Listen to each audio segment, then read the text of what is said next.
Buenas, soy el cadete José Rodríguez y en esta oportunidad vengo a hablar referente al control portuario. Primero que nada debemos definir algunos puntos claves, comenzando por lo que vendría siendo el puerto. En su definición más básica se podría decir que es un espacio costero ribereño habilitado para la actividad económica entre el tráfico marítimo y el terrestre.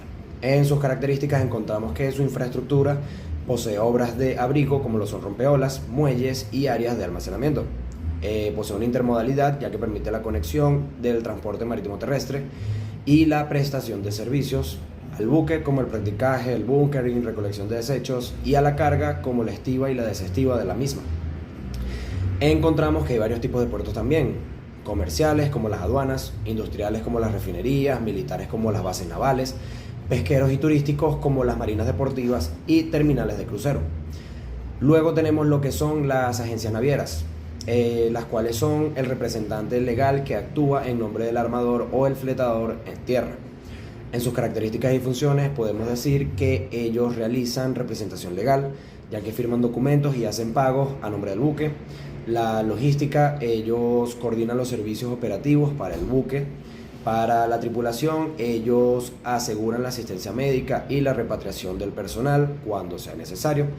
En cuanto a la documentación, ellos realizan gestiones de documentos ante las autoridades pertinentes, como la Capitanía del Puerto, como lo son el Arribo y el SARPE.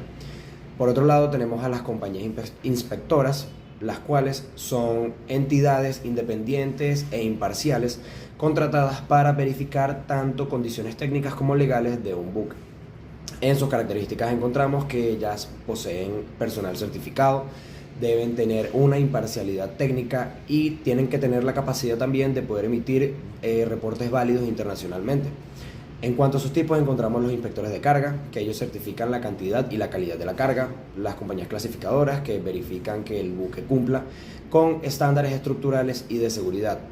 Tenemos los P&I, que son los Protection and Indemnity, que ellos investigan los casos de siniestros y los cobros de seguros.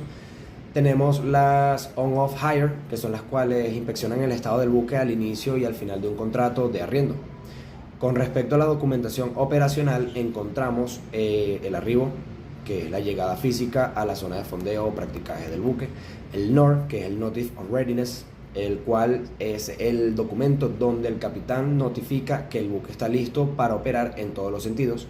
Tenemos el NORA, que es el NOR Accepted, es el cual es la aceptación del NOR por parte del terminal o el fletador, marcando el inicio del laytime. Tenemos la libre plática, que es una autorización sanitaria asignada por autoridades de sanidad internacional de que el buque no posee ningún tipo de enfermedad infeccio-contagiosa y autoriza el libre tránsito del mismo. Tenemos la ventana operacional, el cual es el tiempo asignado por la terminal para que el buque pueda atracar. Tenemos la maniobra de atraque, por supuesto, que es el traslado del buque desde su área de fondeo al muelle con apoyo del piloto práctico y los remolcadores. Tenemos la Key Meeting, que es la reunión previa a la operación de carga, donde los oficiales y los estibadores definen el plan de carga, la secuencia, las ratas y los planes de seguridad para las operaciones. Por último, tenemos el despacho y el SARPE, el cual es el cese de las operaciones, donde revisan que no hayan adeudos por parte de la agencia naviera y se hace la emisión del permiso de SARPE por parte de la Capitanía de Puerto, donde se autoriza que el buque puede salir hacia su próximo destino. Hola, hablemos sobre el convenio PBIP o el convenio de protección a buques e instalaciones portuarias. Primeramente, su origen se da en el año 2002, a manos de la OMI como respuesta a los acontecimientos ocurridos el 11 de septiembre del 2001 en Estados Unidos. Y su entrada en vigor se da el 1 de julio del año 2004 con el respaldo del capítulo 11, parte 2 del convenio SOLAS. La idea de este convenio es generar un marco internacional de cooperación entre los estados firmantes para detectar y prevenir amenazas a la seguridad marítima, tanto en buques como en instalaciones portuarias. Si hablamos de la estructura de este convenio, nos encontramos dos grandes grupos. La parte A, de carácter obligatorio, donde se denotan todos los requisitos básicos y primordiales para la seguridad marítima, sea en un puerto o sea en un buque. Y la parte B, la cual nos da las recomendaciones, las plantillas y los formatos para cumplir a cabalidad todo lo expuesto en la parte A. Como resumen de los capítulos, primero encontramos del capítulo 1 al 3 las generalidades, las definiciones clave y el ámbito de aplicación del convenio. Del capítulo 4 al 6 nos encontramos las responsabilidades de los estados, la declaración de protección y las obligaciones de las compañías marítimas. Del capítulo 7 al capítulo 13 hablamos netamente de la protección del buque, además de la aplicación de los niveles de seguridad. Hablamos también de las evaluaciones a bordo, de los registros de sucesos o acontecimientos que ocurran. Aparece la figura del oficial de protección de la compañía marítima, aparece el plan de protección del buque, plan de protección del buque, y aparece la figura del oficial de protección del buque, junto también con los ejercicios o simulacros que se deben hacer para afianzar el plan de protección.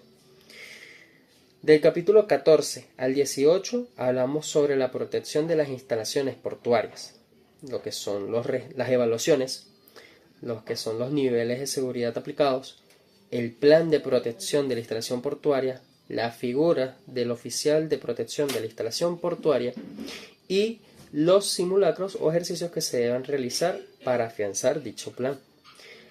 Tenemos el capítulo 19, que es la verificación y certificación de los buques, y ya para la parte B, como dije anteriormente, que son las recomendaciones, las plantillas y los formatos para acatar a cabalidad la parte A, eso nos arroja aproximadamente 18 capítulos adicionales donde cada uno se especifica o se centra en su homólogo de la parte A.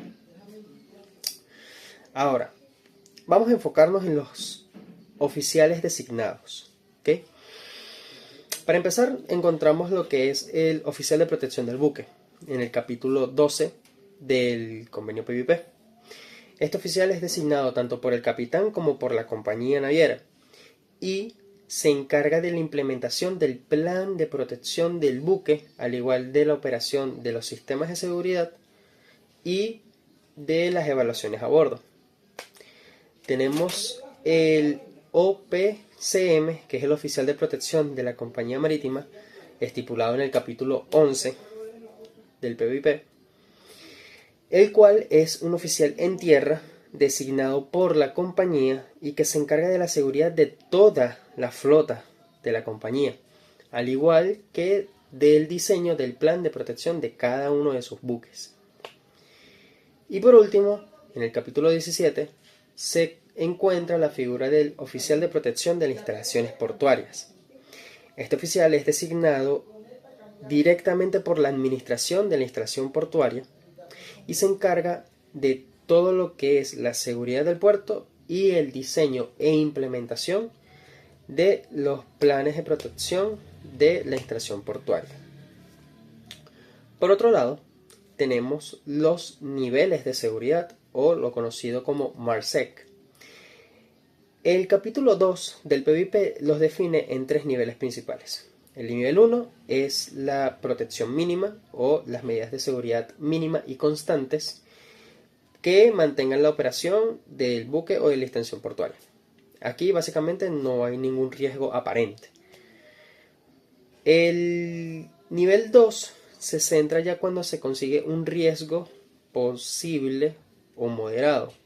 Por lo tanto, se elevan los requisitos de autorización y las medidas de seguridad por un tiempo limitado. Y por último tenemos el nivel 3, donde hay un incidente probable o inminente. Aquí se efectúan las medidas de seguridad más altas impuestos en el plan de protección, ya sea del buque o de la estación portuaria, y es la definición o el motivo de la frase nada entra, nada sale. Sencillo. Y por último, debemos entender de que estos niveles de seguridad se deben aplicar en los planes de protección como lo establecen el capítulo 7 y 14 del convenio PVP. Por otra parte, debemos hablar también de los entrenamientos o los drills y los zafarranchos. Estos se ven estipulados en los capítulos 13 y 18, 13 y 18 del convenio PVP. Y Para empezar, los drills son prácticas de elementos específicos, los cuales suelen hacerse de forma trimestral. Los entrenamientos son un poco a mayor escala, donde se involucra la compañía naviera, se involucra el buque y en ocasiones se involucra al mismo puerto. Y por último tenemos los zafarranchos, los cuales son prácticas de la tripulación ante momentos de amenaza a la seguridad marítima. Y eso se aplican dependiendo del plan de protección del buque y el sistema de gestión del mismo.